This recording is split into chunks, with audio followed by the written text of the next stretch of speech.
اتقوا اللہ، اللہ سے ڈرا کرو، ڈرو اللہ سے، اللہ کا خوف گناہ کی وجہ سے۔ اب یہاں پر مختلف قسم کے لوگ ہیں، انہوں نے اپنے اپنے ڈھگوسلے بنائے ہوئے ہیں۔ اے مولوی اساں کہ اللہ کو ڈرانے، اللہ رحمان ہے، اللہ رحیم ہے، اللہ نی رحمت عرش ہے تو وسیع ہے، یہ سارے دلائل دے کر اور ثابت کیا کر رہے ہیں؟ او اللہ تے آخنا میں رحمان ہاں، میں رحیم ہاں، میری رحمت سارے ہاں تو وسیع ہے۔ تے مولویاں دیکھو ایک کام کے شروع کر دیتا، آخنے جی اللہ کو ڈریا کرو، اللہ کو ڈریا کرو۔ تو یہ مولوی نہیں کہتے، یہ قرآن کہتا ہے، قرآن خود اللہ رب العالمین آپ کو کہتا ہے اور ڈرو تاں جے پیڑے کام کرو، یہ چنگے کام کرو تو پھر ڈرنے نہیں لوڑ ہی کوئی نہیں۔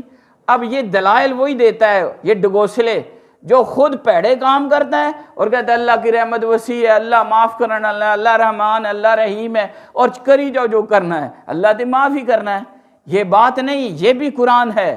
جس طرح اللہ نے کہا ان رحمتی وسعت کل شیء، میری رحمت ہر شے سے وسیع ہے اور میں رحمان ہوں، میں رحیم ہوں۔ اللہ نے خود ہی بتایا میں جبار بھی ہوں، میں قہار بھی ہوں، اور مجھ سے ہی ڈرا کرو۔ اتقوا اللہ، اے ایمان والو، اللہ سے ڈرنا، پیڑے کام نہیں کرنے، گناہ نہیں کرنا، ماں باپ کی توہین نہیں کرنی، ادب کرنا ہے، دوسروں کا مال نہیں کھانا، ظلم نہیں کرنا، ہاتھ اور زبان سے کسی کو تکلیف نہیں دینی، پڑوسی کو تنگ نہیں کرنا۔ اگر ایسے کام کرتے ہو پھر ڈرنے نہیں لوڑ ہی کوئی نہیں۔ تے جے پیڑے کام کرو تے پھر اللہ دی پکڑ تو ڈرو۔ شعر بن گیا، جے پیڑے کام کرو تے اللہ نی پکڑ تو ڈرو۔ ان بطش ربک لشدید، اللہ خود فرماتا ہے اللہ کی پکڑ بڑی ڈاڈی ہے۔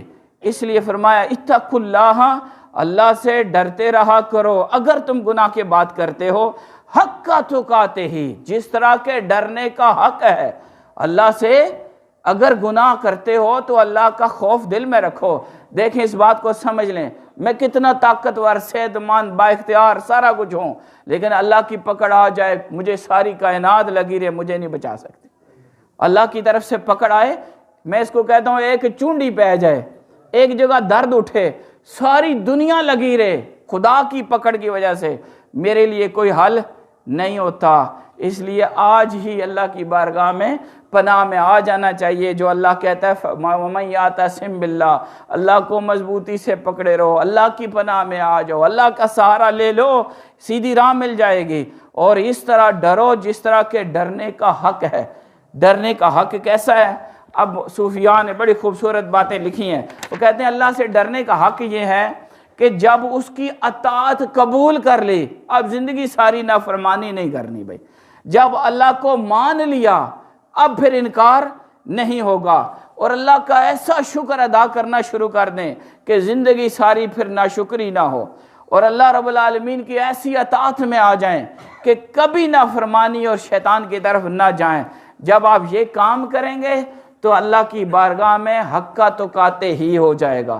اور اتقوا اللہ مستطعتم، ایک جگہ قرآن میں فرمایا کہ اپنی طاقت کے مطابق اللہ سے ڈرتے رہا کرو۔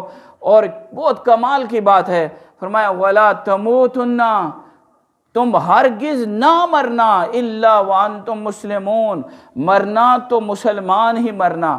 یہاں ایک بات بڑی میں اکثر بتایا کرتا ہوں، مرنا تو میرے اختیار میں نہیں ہے، نہ آپ کے اختیار میں، یہ تو امر الہی ہوتا ہے۔ جب وہ حکم ہوتا ہے فرشتے آ کے روح نکال کے لے جاتے ہیں، تو اللہ ہمیں کہتا ہے تم نے مرنا ہی نہیں، مرنا تو مسلمان مرنا۔ کیا مطلب ہے اس کا؟ فرمایا کہ زندگی بھر اللہ کی اطاعت میں رہنا ہے، زندگی بھر اللہ کی تابع فرمانی میں رہنا ہے، رسول اللہ کی غلامی میں رہنا ہے، حق پر چلتے ہوئے رہنا ہے، گناہ سے بچتے ہوئے رہنا ہے، کہ زندگی کے کسی موڑ پر بھی اگر اللہ کی طرف سے بلاوا آ جائے تو انسان نافرمانی میں نہ ہو، اللہ کی بارگاہ میں اطاعت میں ہو۔ وَلَا تَمُوتُنَّ إِلَّا وَأَنْتُمْ مُسْلِمُونَ، اسلام کی حالت، اسلام کا مطلب سر جھکاتے ہوئے، اللہ کی بارگاہ میں جھکتے ہوئے، اللہ کی بارگاہ میں سجدہ کرتے ہوئے، اللہ کے حکم پر عمل کرتے ہوئے، حلال رزق کماتے ہوئے، نیکی کرتے ہوئے، جب بھی موت آئے تو اس طرح موت آئے۔ اللہ کی بارگاہ میں دعائے مولا کریم ہمیں قرآن مجید کی ان آیات پر عمل کی توفیق عطا۔ وما علینا الا البلاغ۔